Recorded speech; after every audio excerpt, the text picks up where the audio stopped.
So now we're going over impulse factor number 2, and that is urgency. But going back to number 1, which is fear of loss, one thing you'll start to realize when you utilize fear of loss or urgency is that they're pretty intertwined. So you're going to, a lot of times, use them at the same exact time, and they're extremely effective. So what is urgency? It's creating that sense of now or never. Remember, guys, we want people to buy now. We want them to buy today. We don't want them to wait. We don't want them to think about it. No procrastinating, no nothing. The faster we get them closed, the more value we can provide to their lives and to our own. We're going to get to our goals faster because we're going to learn how to close people faster, right? It's all, every module, I'll keep throwing it at you. We're going to achieve those goals that much faster, right?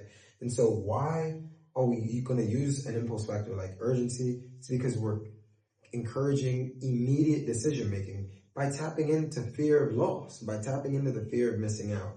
And so how are we going to do this? Physically and verbally. So physically, you can do something just like checking your watch. And it may sound extremely simple or obsolete, but guys, we all have the same triggers. When we see somebody checking their watch over and over, you're going to instantly associate that with them being in a rush.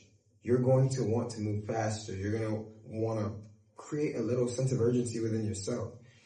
Another one that a lot of people like to use is something like pen tapping. Again, like if you see somebody pen tapping, you know that they're antsy about something. It's not just a normal gesture to just be pen tapping or checking the watch, right?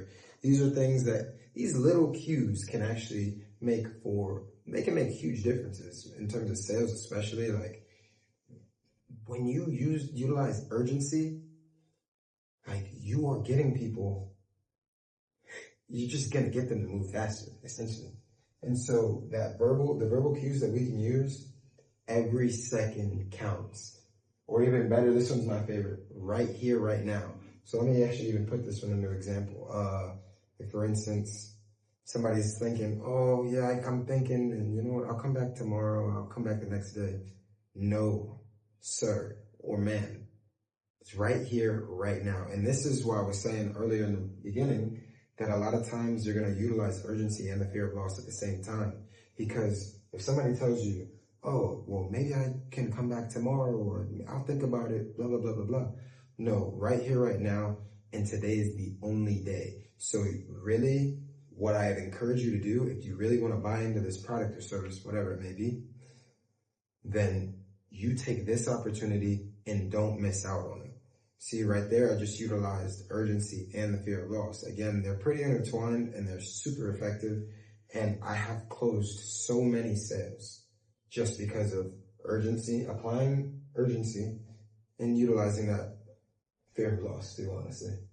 But again, urgency, impulse factor number 2, you utilize it in creating that sense of now or never, encouraging immediate decision-making, and with social cues, you could check your watch, you could do some pen tapping, and then you just want your target clients or customers, you really want them to know that the opportunity is here today, and it may not ever come again. Right here, right now.